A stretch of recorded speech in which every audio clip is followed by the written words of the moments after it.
Dans ce journal du mercredi 9 mai, grande vente de printemps dans les locaux de l'association fléchoise Monde Solidaire. Après 40 ans d'existence, elle se développe et veut embaucher toujours plus de salariés. Une Coupe de France de cyclisme sur piste au Mans, et pas n'importe laquelle, la course de l'américaine, une discipline impressionnante dans laquelle les Sartois se sont particulièrement distingués, vous le verrez. Dans cette véritable caverne d'Ali Baba, on trouve de tout, en bon état et surtout à des prix défiant toute concurrence. Les bénéfices servent à soutenir des projets de développement dans les pays défavorisés. À l'occasion des grandes ventes comme celle-ci, les bénévoles de Monde Solidaire s'activent pour tout sortir des stocks, sans compter leurs heures. La vente toute la journée, et puis il y a la pré-vente qui ne se voit pas, parce qu'il faut tout ranger. Oui, comme par exemple lundi matin. Il faudra qu'on soit là pour tout ranger. Voilà. Parce qu'il faut faire vite pour remettre tout en place comme avant. Et puis l'idée d'une seconde vie donnée aux produits, moi ça me va bien. Monde Solidaire, c'est 77 bénévoles à l'année et 44 venus en renfort durant ces 4 jours, sans compter les 13 salariés qui font tourner ce qui ressemble à une petite entreprise sociale et solidaire. Kamal est le dernier arrivé. Cet emploi, c'est pour lui l'occasion de poser ses valises après une vie nomade. Je travaille presque 2 semaines maintenant. Tu fais quoi Manutentionnaire et tout, je mets tout. Une grande vente, c'est minimum 15 000 € de bénéfices.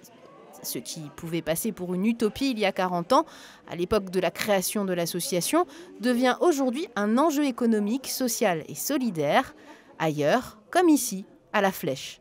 L'objectif est bien de devenir un chantier d'insertion, ce qui est d'ailleurs à peu près le cas actuellement, mais on voudrait que ça devienne concret sur le papier, qu'on soit reconnu pour avoir les aides nécessaires, bien évidemment, et surtout pour créer de nouveaux emplois.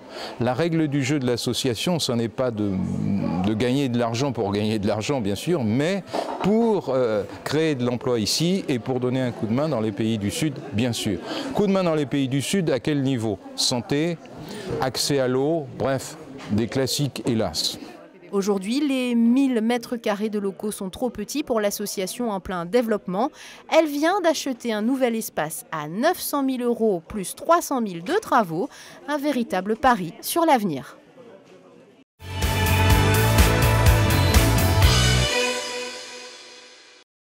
3 ans de prison, dont 1 avec sursis. C'est la condamnation rendue par le tribunal contre l'auteur d'une agression à l'épée.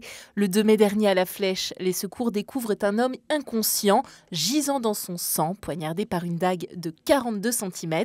La victime s'en sort avec une côte cassée et le poumon droit perforé. L'agresseur et la victime étaient amis de longue date. Ils étaient tous les deux alcoolisés.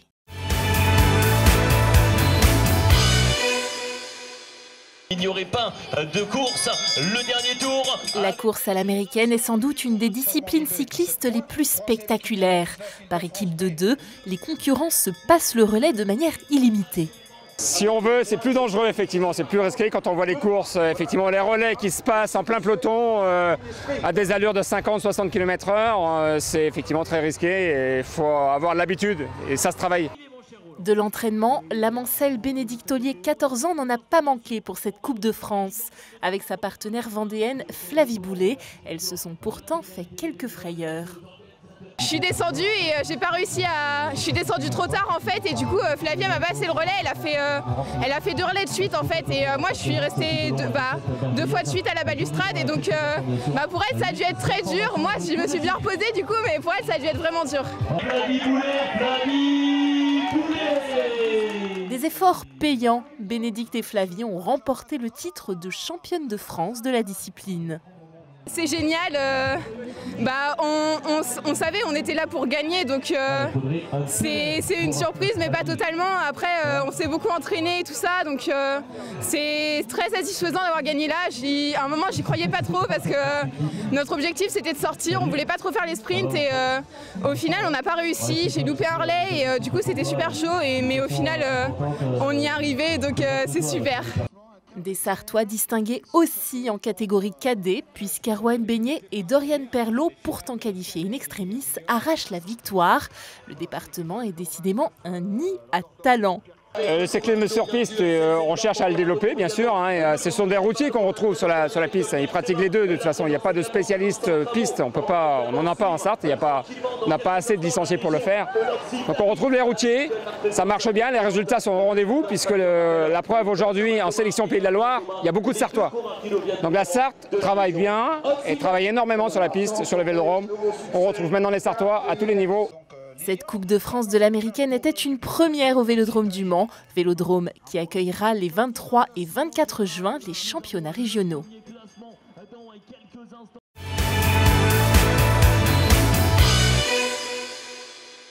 Attention, si vous prévoyez de circuler en ville ce jeudi 10 mai, en raison de la manifestation Courir au Mans, de nombreuses voies sont fermées à la circulation, notamment la totalité de la rue Wilbur Wright, y compris le tunnel, et les quais Louis Blanc et Ledru-Rollin, une partie de la rue Courboulet, sans oublier la rue du Pré.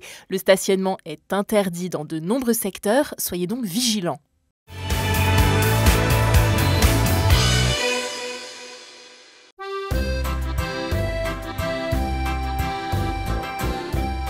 On se quitte avec ces images insolites du musée de la chope de bière à Allonne. 3506 chopes s'offrent ici au regard, passionnément réunis par Yves et Marie-Thérèse Cordeau au fil des brocantes ou des souvenirs de voyage.